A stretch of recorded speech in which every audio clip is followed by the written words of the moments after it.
What's good, YouTube? It's Rico the Fox here. So now that things have died down and we're starting to come to terms with the fact that the TCG actually has a drastically different list from the OCG, I have a deck profile for Mermail TCG build this time.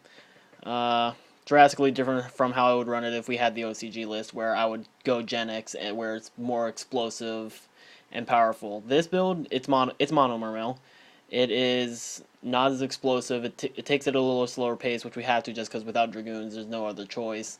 But it's a lot more consistent. It can keep things going throughout the whole game. So let's get into it. We got one lead, three Megalo, three Teus. I do like having him back at three. Now here's a change. Three Gund.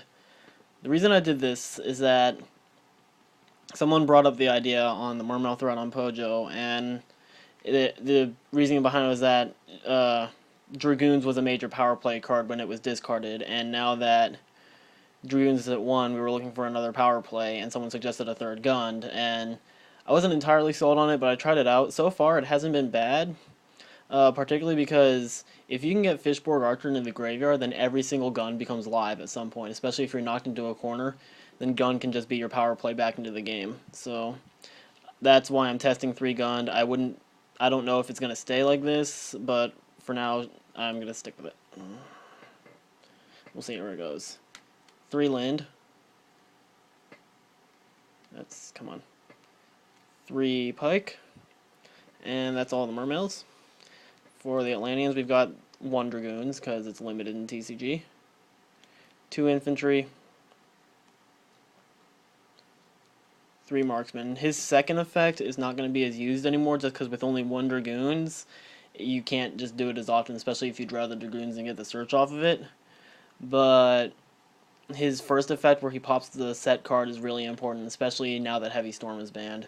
So there's going to be a lot of back row. Like, the back row is curved, but Sept 4 is still going to happen. It won't be as stupid, but marksman is still a good way to push for an offensive move. And then we've got 1 Deep Sea Diva, because she was also limited. 1 Fishborg Archer, who I like to try and get him into the graveyard as quickly as possible. That way, late game, all of the guns become live, so a top deck gun is actually really good. And 3 Tidal. I didn't bother with Maul and Glacia just because I've never liked it in Mono Mermail. So yeah, I think it's 27 monsters. Yeah, because I have 4 spells and 9 traps. The spells are 1 Dark Hole and 3 MST. That's all it needs. Because Heavy Storm, Monster Reborn are banned, Pot of Avarice is banned, and I don't like salvage. I've stated several times in the past why I don't like salvage, and just especially with Tidal now, I really don't think salvage is necessary. Now for the 9 traps, we've got 3 Abyss Sphere. I'm also okay with this coming back to 3. Well, not really coming back, just staying at 3. And then I'm also giving Abyss Squall a try again, just because 3 Teus makes Abyss Squall much better. At the same time, though, the 3 Tidal also might hurt Abyss Squall. It really depends on how the game rolls. If you're finding that you constantly need to spit out Tidal, then Squall is going to be a horrible top deck later in the game. But if you find that you're not using Tidal a lot and you're able to keep the advantage otherwise, then Squall's great in the late game. So it really depends on how the game turns out, and both things could happen either way. So for now, I'm testing Squall. We'll see where it goes. 1 Bottomless was limited.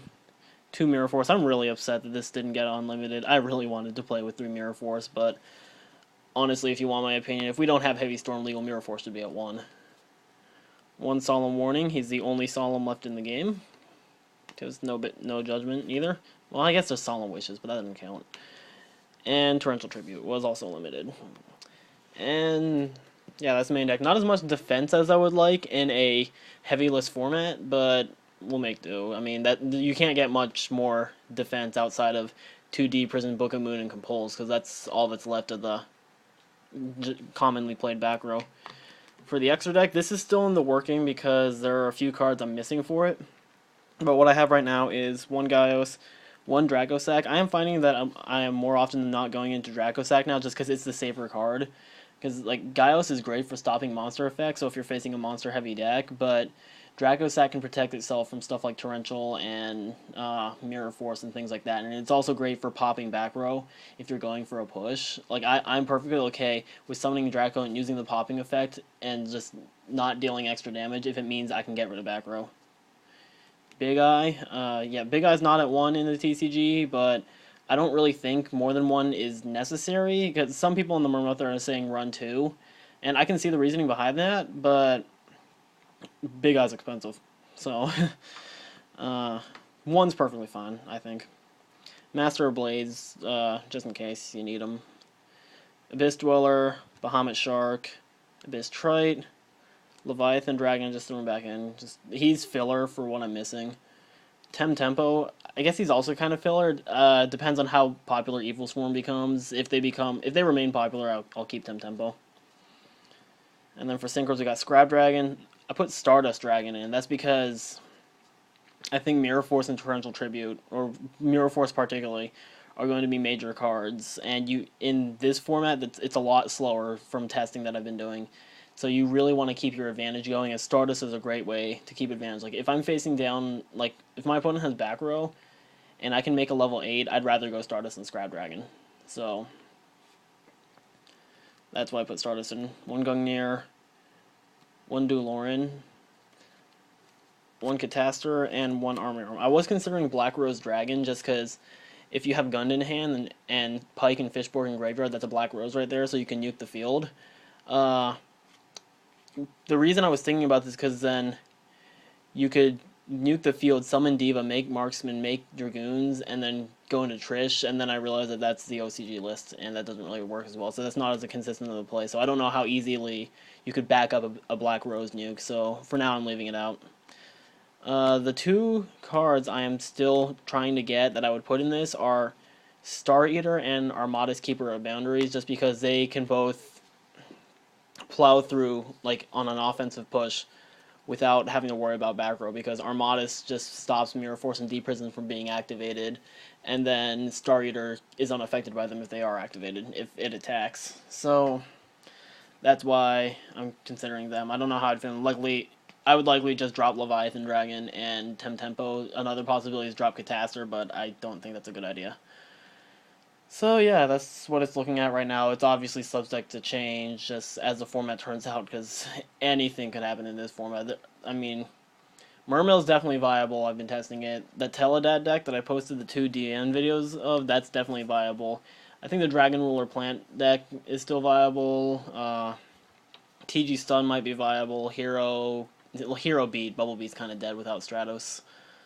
It's just, so many things are viable right now, so we'll see where it goes. Until next time, YouTube, we'll see ya. Deuces.